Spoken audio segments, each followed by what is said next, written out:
Salut, aujourd'hui je te retrouve pour la suite de la série sur le fusain et aujourd'hui je vais répondre à une question qui m'a pas mal été posée par un message qui est quelle est la différence entre le fusain, la pierre noire et le pastel noir. Parce que ce sont toutes les trois des techniques sèches qui sont assez friables et c'est vrai qu'on peut un peu les confondre les unes par rapport aux autres, mais on va voir quand même qu'il y a des différences qui sont assez notables. Alors on a vu que le fusain c'est une branche d'arbuste qui s'appelle le fusain à la base qui a été calcinée et la pierre noire que nous dit Google que c'est constitué d'ampélite. Alors ça demande des recherches supplémentaires. Alors l'ampélite c'est un schiste noir qui doit son nom au grec ampélos qui veut dire vigne puisqu'on en répandait autrefois au pied des vignes comme engrais. Et il y a également une autre utilisation, c'est dans la cosmétique de l'époque qu'on utilisait ça pour se noircir les sourcils et les cheveux. Ce qu'on remarque par rapport au fusain, c'est que le fusain c'est plutôt quelque chose qui vient de végétaux, tandis que la pierre noire c'est quelque chose qui est beaucoup plus minéral. La pierre noire tu peux l'utiliser également avec de la gouache blanche, de l'encre de Chine, également en lavis ou avec des sanguines. Ces techniques se fondent très bien ensemble et d'ailleurs le pastel dont on va parler également dans la vidéo, c'est une technique qui a été mise au point à la Renaissance en France et en Italie pour rehausser les dessins exécutés à la pierre noire. Donc on va tester le mariage entre les deux tout à l'heure. Mais globalement c'est quand même une technique qui existe un peu depuis toujours puisque c'est de la poudre de couleur qui a été agglomérée et au final on peut se dire que les peintures qui ornent les grottes préhistoriques pourrait être du pastel pour le coup puisque c'était également de la poudre composée de pigments de couleur. Donc c'est parti, on va passer tout de suite au petit test sur papier pour voir concrètement qu'est-ce qui change par rapport à ces matériels.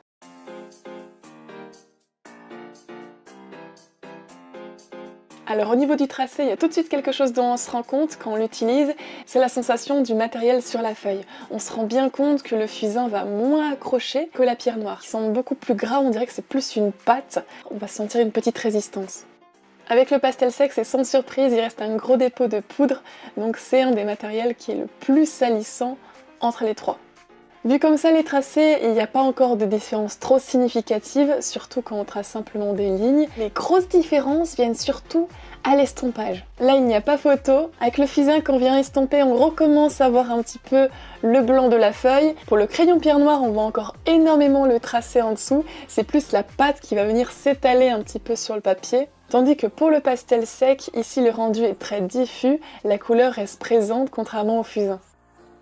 On peut aussi observer que le fusain que j'ai à gauche a une valeur de noir beaucoup plus claire que le crayon pierre noire. Mais après tu peux le varier un peu cette différence-là en utilisant plus ou moins des crayons HB, 2B, etc. puisque c'est trouvable aussi également pour la pierre noire et pour le fusain. Maintenant pour le test de diffusion, en haut le fusain en bâton et le fusain en crayon, au milieu le crayon pierre noire et enfin le bâtonnet pastel. Là sur ce point on peut être catégorique, c'est le pastel sec qui a une bien meilleure diffusion. Puis on peut continuer encore un peu par la suite pour l'étendre et l'étendre et l'étendre et là on voit qu'il n'y a pas photo. On va passer ensuite au mélange des couleurs, on en a un peu parlé dans l'introduction. Il y a également une personne qui m'avait demandé récemment dans un commentaire si le fusain était trouvable sous différents coloris. Il peut pas vraiment être coloré le fusain tout simplement puisqu'effectivement c'est de la cendre en fait, c'est quelque chose qui a été brûlé, ça noircit. Alors peut-être qu'il peut y avoir des nuances de brun, mais si tu cherches à colorer tes dessins avec une technique comme ça poudreuse, on va dire, le pastel est fait pour toi. Alors le pastel sec, faut pas le confondre avec le pastel gras. Là je t'ai fait toute une vidéo sur le sujet également, que je t'invite à aller voir si tu es intéressé par le sujet. Le fusain va venir un peu s'écraser au profit du pastel, donc ça peut être très intéressant si tu fais d'abord un croquis préalable au fusain avant de mettre ta pastel. Tu sais que de toute façon la couleur va venir prendre l'ascendant sur le noir de ton esquisse. Alors attention avec le crayon fusain, le rendu va plus se rapprocher du crayon pierre noire que du bâtonnet fusain lui-même. C'est la fin de cette vidéo, j'espère qu'elle t'a été utile. Moi je te dis à bientôt pour une prochaine vidéo et en attendant, à tes crayons.